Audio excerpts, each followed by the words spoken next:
Democracy की सबसे बड़ी गारंटी है। तो आइए इस बार महिला दिवस पर हम सब मिलकर अदम्य नारी शक्ति को सेलिब्रेट करें, सम्मान करें, नमन करें। तो प्रधानमंत्री नरेंद्र मोदी ने अंतर्राष्ट्रीय महिला दिवस के मौके पर समस्त नारियों को शुभकामनाएं प्रेषित की। और आइए अब रफ्तार भरी खबरों का सफर बढ़ाते हैं आगे। अंतर्राष्ट्रीय महिला दिवस 2025 का विषय सभी महिलाओं और लड़कियों के लिए अधिकार, समानता, सशक्तिकरण है। ये दिवस महिलाओं के प्रति आदर, सम्मान, उनके अधिकारों और महिला सशक्तिकरण को बढ़ावा देता है। राष्ट्रपति द्रौपदी मुर्मू आज नई दिल्ली में नारी शक्ति से विकसित भारत इस विषय पर आयोजित राष्ट्रीय सम्मेलन की अध्यक्षता करेंगी। सम्मेलन के बाद एक उच्च स्तरीय पैनल चर्चा और 3 तकनीकी सत्र आयोजित किए जाएंगे। राष्ट्रपति द्रौपदी मुर्मू ने अंतर्राष्ट्रीय महिला दिवस की पूर्व संध्या पर सभी महिलाओं को शुभकामनाएं दी। राष्ट्रपति ने अपने संदेश में अंतर्राष्ट्रीय महिला दिवस को नारी शक्ति की उपलब्धियों तथा देश और समाज में उनके अद्वितीय योगदान को सम्मानित करने का अवसर बताया। प्रधानमंत्री नरेंद्र मोदी गुजरात के दौरे पर हैं। पीएम आज अंतर्राष्ट्रीय महिला दिवस के अवसर पर नवसारी जिले के वांसी बोरसी गांव में आयोजित लखपति दीदी कार्यक्रम में भाग लेंगे और लखपति दीदियों से बातचीत भी करेंगे। पीएम लखपति दीदियों को लखपति दीदी प्रमाण पत्र देकर सम्मानित भी करेंगे। इसके अलावा प्रधानमंत्री गुजरात सरकार के जी सफल और जी मैत्री कार्यक्रम का शुभारंभ करेंगे। महिला दिवस पर दिल्ली की रेखा गुप्ता सरकार की कैबिनेट बैठक आज। आर्थिक रूप से कमजोर महिलाओं के लिए 2500 रुपए देने की महिला समृद्धि योजना की घोषणा कर सकती है सरकार। आधिकारिक सूत्रों के अनुसार आज मुख्यमंत्री रेखा गुप्ता कैबिनेट की बैठक करेंगी और उसमें भाजपा अपने चुनाव में किए गए वादे महिला समृद्धि योजना से संबंधित प्रस्ताव को मंजूरी के लिए पेश करेगी। अंतर्राष्ट्रीय महिला दिवस के अवसर पर उत्तर प्रदेश के मुख्यमंत्री योगी आदित्यनाथ ने प्रदेशवासियों को शुभकामनाएं दी हैं। उन्होंने एक पर लिखा कि प्रदेश की नारी शक्ति के सम्मान, अधिकार, समानता एवं सशक्तिकरण हेतु डबल इंजन सरकार पूर्णतः समर्पित है। तेलंगाना में हैदराबाद सिटी पुलिस ने अंतर्राष्ट्रीय महिला दिवस 2025 के अवसर पर रन फॉर एक्शन 2025 कार्यक्रम आयोजित किया। इस कार्यक्रम में हजारों लोगों ने भाग लिया। अंतर्राष्ट्रीय महिला दिवस के अवसर पर राष्ट्रीय राजधानी दिल्ली में fit India pink cyclothon season 2 सशक्त नारी को हरी झंडी दिखाई गई। गृह मंत्री अमित शाह आज गुजरात के दौरे पर हैं। अमित शाह कोडिनार व तलाला चीनी मिलों के पुनरुद्धार व आधुनिकीकरण कार्यक्रम में भाग लेंगे। इसके अलावा जूनागढ़ में ब्रह्मानंद विद्याधाम में विभिन्न प्रकल्पों का लोकार्पण और शिलान्यास करेंगे। उत्तर प्रदेश के मुख्यमंत्री योगी आदित्यनाथ आज दिल्ली के दौरे पर रहेंगे। इस दौरान सीएम योगी भाजपा के शीर्ष नेतृत्व से मुलाकात कर सकते हैं। ऐसे में यूपी मंत्रिमंडल के विस्तार के कयास भी लगाए जा रहे हैं। इसके साथ वो नोएडा में एक कार्यक्रम में भी शिरकत करेंगे। राजधानी दिल्ली में घुसपैठियों की पहचान के लिए विशेष अभियान चलाया जा रहा है। इस अभियान के तहत देश में अवैध तरीके से दाखिल हुए और राजधानी में रह रहे बांग्लादेशी और रोहिंग्याओं की पहचान की जा रही है। शुक्रवार को दिल्ली विधानसभा अध्यक्ष विजेंद्र गुप्ता ने घुसपैठियों की पहचान के लिए विशेष अभियान चलाया। वहीं 2 घुसपैठियों को कल गिरफ्तार भी किया गया। विदेश मंत्री डॉक्टर एस जयशंकर ने कल उत्तरी आयरलैंड के बेलफास्ट में भारत के नए महावाणिज्य दूतावास का उद्घाटन किया। विदेश मंत्री ने उम्मीद जताई कि ब्रिटेन और यूरोपीय संघ दोनों के साथ मुक्त व्यापार समझौतों पर बातचीत जल्द पूरी कर ली जाएगी। विदेश मंत्री डॉक्टर एस जयशंकर ने कहा, हमारा पहला फोकस भारतीय समुदाय की सेवा करना है। दूसरा फोकस यहां आर्थिक अवसरों का पता लगाना है। गुजरात के अहमदाबाद एयरपोर्ट पर शुक्रवार को उड़ान यात्री कैफे का उद्घाटन हुआ। केंद्रीय नागरिक उड्डयन मंत्री के राममोहन नायडू ने कैफे का उद्घाटन किया। उड़ान यात्री कैफे का उद्देश्य यात्रियों के लिए एयरपोर्ट पर भोजन को और अधिक किफायती और गुणवत्तापूर्ण बनाना है। उत्तर प्रदेश के अमेठी जिले में 120 साल पुराने बंद पड़े पंचमुखी शिव मंदिर में फिर से पूजा अर्चना शुरू होने से स्थानीय लोगों में उत्साह का माहौल है। ये शिव मंदिर अमेठी के मुसाफिर खाना कोतवाली क्षेत्र के औरंगाबाद गांव की मुस्लिम बस्ती में स्थित है। गुजरात के वलसाड़ जिले में वापी इलाके के उस्मानिया कंपाउंड में भीषण आग लगने की खबर है। आग की चपेट में 15 से ज्यादा कबाड़ के गोदाम आ गए। दमकल की 10 गाड़ियां मौके पर मौजूद है। पश्चिम बंगाल के हावड़ा स्थित बांकड़ा में कपड़ा मार्केट में आग लगी। मौके पर दमकल की 5 गाड़ियां पहुंची और आग पर काबू पाया। हावड़ा डीएफओ रंजन कुमार ने कहा, आग लगने की सूचना शुक्रवार रात करीब 8:15 पर मिली। उसके बाद अग्निशमन दल और 5 दमकल गाड़ियां तुरंत मौके पर पहुंची और आग बुझाई। किसी के घायल होने की कोई खबर नहीं है। उत्तर प्रदेश के संभल में पुलिस एक बार फिर अलर्ट मोड में है। रमजान के दूसरे जुमे और होली के मद्देनजर सुरक्षा व्यवस्था कड़ी कर दी गई है। पुलिस ने गश्त बढ़ा दी है और इलाके में चप्पे चप्पे पर नजर रखी जा रही है। दिल्ली में प्रदूषण कंट्रोल और यमुना सफाई को ध्यान में रखते हुए युद्ध स्तर पर काम किया जा रहा है। इसी क्रम में उपराज्यपाल विनय कुमार सक्सेना ने पूर्वी दिल्ली में अमृत जैव विविधता पार्क का उद्घाटन किया।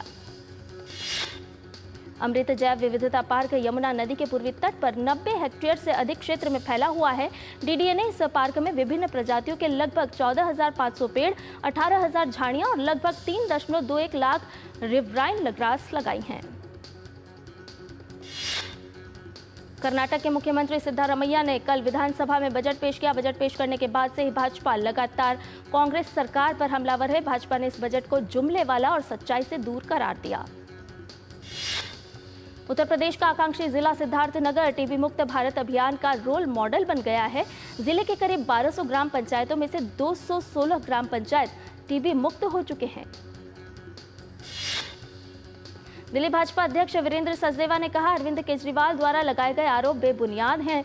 मोहल्ला क्लिनिक बंद नहीं हो रहे हैं, बल्कि अरविंद केजरीवाल और सत्येंद्र जैन की भ्रष्टाचार की दुकानें बंद हो रही है। योगी सरकार के बजट में युवाओं और शिक्षा के लिए बड़ी घोषणाएं की गई है। उत्तर प्रदेश सरकार के मंत्री नंदगोपाल गुप्ता ने कहा, औद्योगिकीकरण से तमाम युवाओं को रोजगार के नए अवसर मिलते हैं और सरकार ने बहुत बड़ा बजट देने का काम किया है। विदेश मंत्रालय के प्रवक्ता रणधीर जायसवाल ने प्रधानमंत्री नरेंद्र मोदी के आगामी मॉरिशस दौरे की जानकारी देते हुए कहा कि प्रधानमंत्री 11 और 12 मार्च को मॉरिशस की यात्रा करेंगे। उन्होंने बताया कि पीएम मोदी मॉरिशस के राष्ट्रपति और प्रधानमंत्री से भी मुलाकात करेंगे। पीएम मोदी वरिष्ठ नेताओं के साथ बैठकें भी करेंगे। प्रसार भारती के मुख्य कार्यकारी अधिकारी गौरव द्विवेदी के नेतृत्व में एक प्रतिनिधिमंडल ने उज्बेकिस्तान की राष्ट्रीय टेलीविजन और रेडियो कंपनी के उपाध्यक्ष से मुलाकात की। प्रसार भारती के सीईओ ने उज्बेकिस्तान की राष्ट्रीय टेलीविजन और रेडियो कंपनी के साथ पहले से ही मौजूद समझौता ज्ञापन के तहत सह निर्माण और सामग्री विनिमय पर भी जोर दिया। एशिया के सबसे बड़े साहित्योत्सव का केंद्रीय संस्कृति और पर्यटन मंत्री गजेंद्र सिंह शेखावत ने शुक्रवार को उद्घाटन किया। साहित्य अकादमी द्वारा आयोजित साहित्योत्सव 12 मार्च तक चलेगा। 26/11 मुंबई हमले के आरोपी तहव्वुर राणा को एक और तगड़ा झटका लगा है। अमेरिका के सुप्रीम कोर्ट ने तहव्वुर राणा की भारत प्रत्यर्पण पर रोक लगाने की याचिका खारिज कर दी। भारत प्रत्यर्पण के खिलाफ याचिका दायर कर प्रत्यर्पण पर रोक लगाने की गुहार लगाई थी। तहव्वुर राणा का कहना था कि यदि उसे भारत प्रत्यर्पित किया जाता है तो इस बात की बहुत अधिक संभावना है कि उसे यातना दी जाएगी। मुख्यमंत्री पुष्कर सिंह धामी के निर्देश पर गोविंद घाट में अलकनंदा नदी पर पुलना गांव और हेमकुंड साहिब मार्ग के लिए अस्थायी पुल का निर्माण कार्य सफलतापूर्वक पूरा हो गया है। कांग्रेस सांसद और लोकसभा में विपक्ष के नेता राहुल गांधी ने कल अहमदाबाद में पार्टी के ब्लॉक अध्यक्षों और जिला अध्यक्षों से मुलाकात की। दिल्ली की मुख्यमंत्री रेखा गुप्ता ने पीतमपुरा शालीमार बाग में स्थानीय लोगों के साथ फूलों की होली खेली। इसके अलावा उन्होंने पीतमपुरा में आयोजित कार्यकर्ता सम्मेलन में भी भाग लिया। रक्षा मंत्रालय ने भारतीय सेना के लिए T-72 टैंकों के इंजन की खरीद हेतु $248 मिलियन के समझौते पर हस्ताक्षर किए। रक्षा मंत्रालय ने रूस के रोसोबोरोन एक्सपोर्ट के साथ $248 मिलियन के अनुबंध पर हस्ताक्षर किए।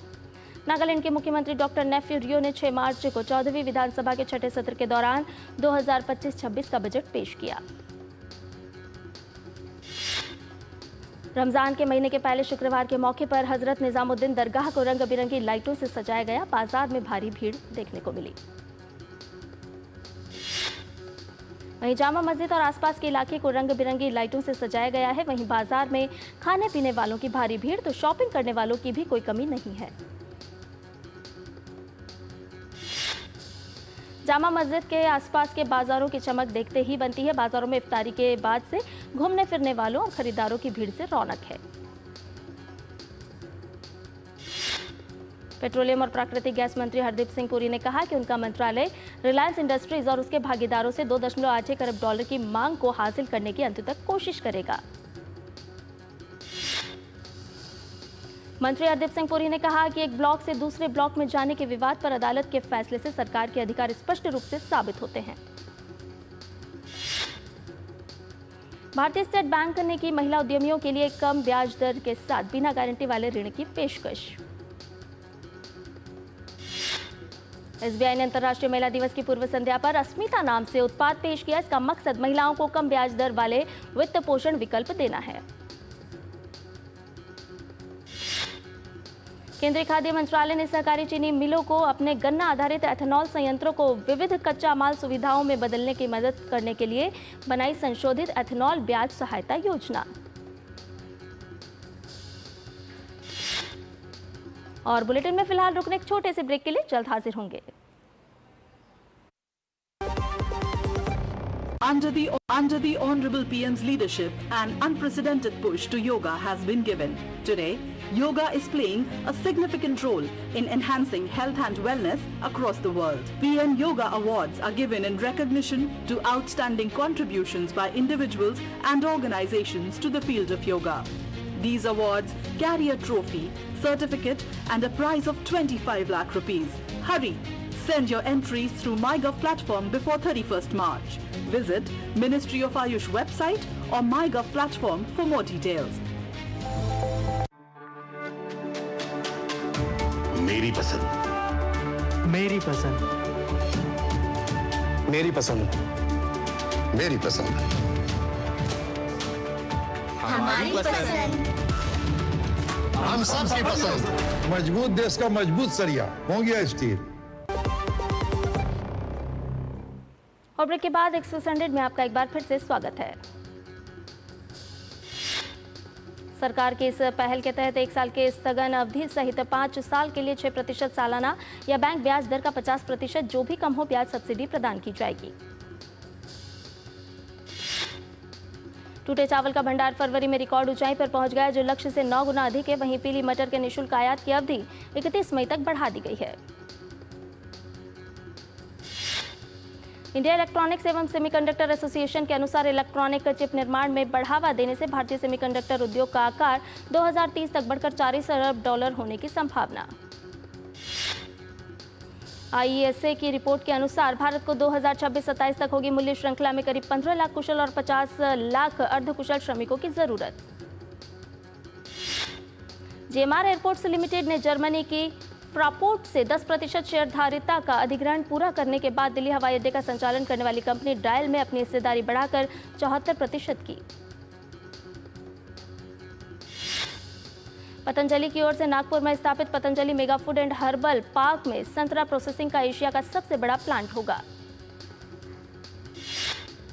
पतंजलि आयुर्वेद लिमिटेड के एमडी आचार्य बालकृष्ण ने कहा कि प्लांट की प्रतिदिन 800 टन प्रोसेसिंग क्षमता है, जो जीरो वेस्टेज सिस्टम पर काम करता है। सेबी ने नेस्ले इंडिया को इनसाइडर ट्रेडिंग नियमों के उल्लंघन पर दी चेतावनी। सेबी के अनुसार नेस्ले इंडिया के बड़े अधिकारी ने इन नियमों का उल्लंघन किया है।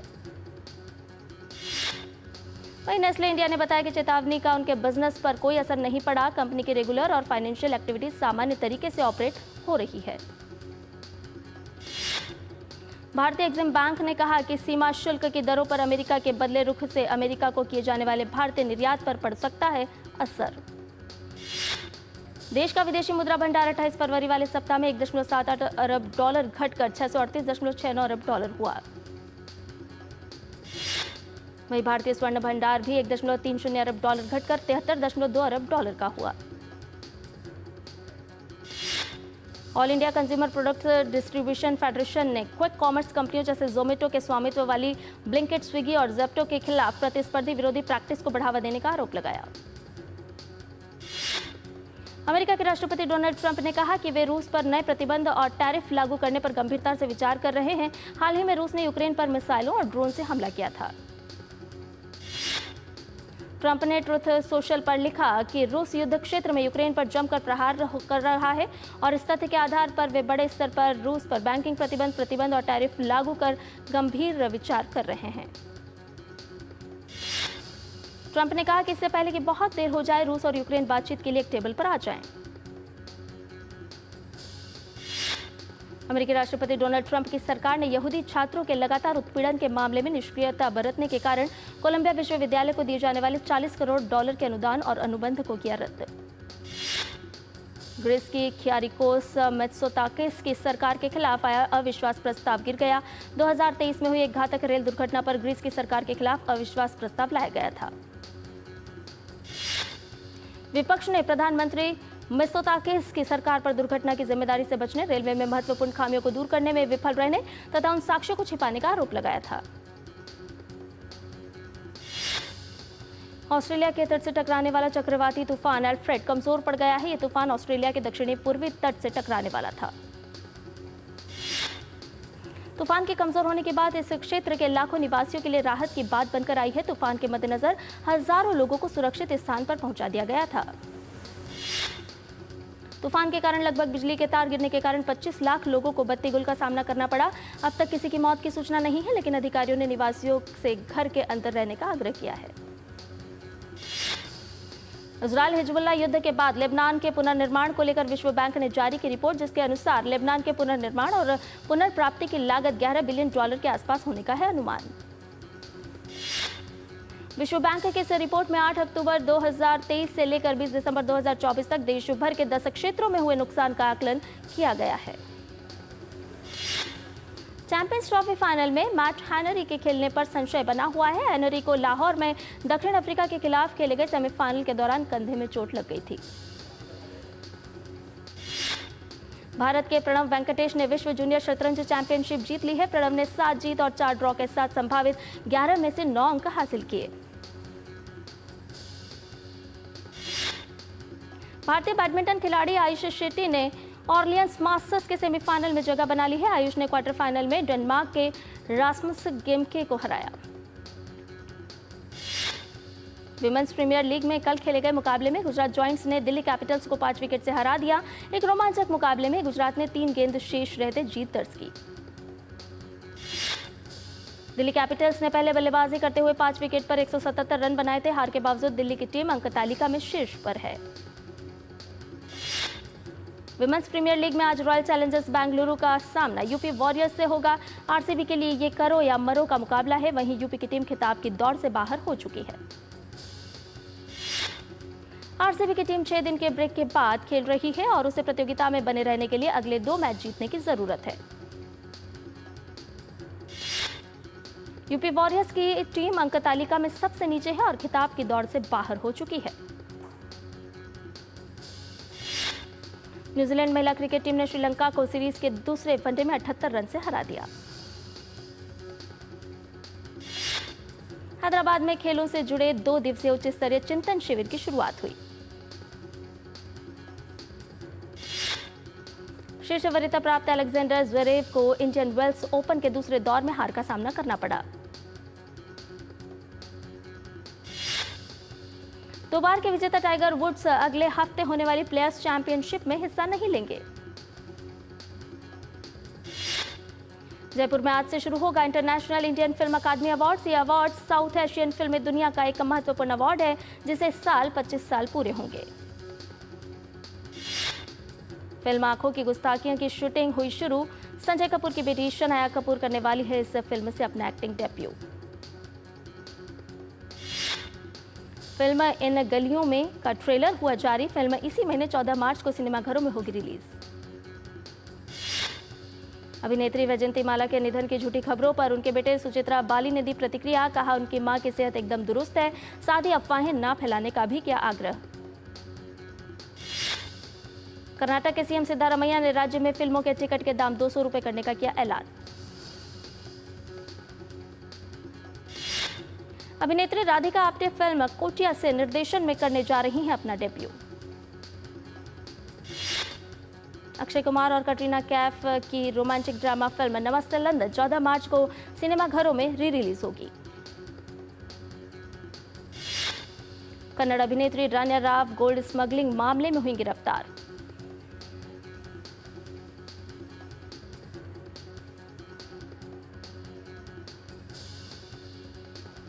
और बॉलीवुड अभिनेता संजय देवगन की अपनी एआई कंपनी प्रिस्मिक्स की हुई घोषणा।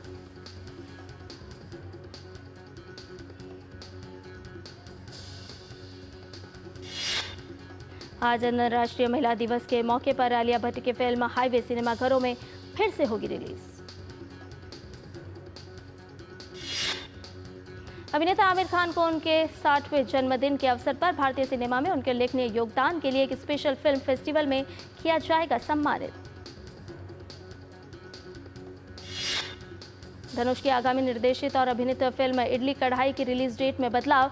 फिल्म 10 अप्रैल की जगह 20 जून को सिनेमाघरों में होगी रिलीज। फिल्म रॉबिन हुड 28 मार्च को सिनेमाघरों में होगी रिलीज। फिल्म में साउथ अभिनेता नितिन और पुष्पा फेम श्रीलीला आएंगी नजर। फिल्म के पहले गाने का पोस्टर हुआ जारी। मुंबई की अंधेरी कोर्ट ने अभिनेता नाना पाटेकर के खिलाफ उनकी सह कलाकार तनुश्री दत्ता द्वारा 2018 में लगाए गए मीटू आरोपों पर संज्ञान लेने से किया इनकार।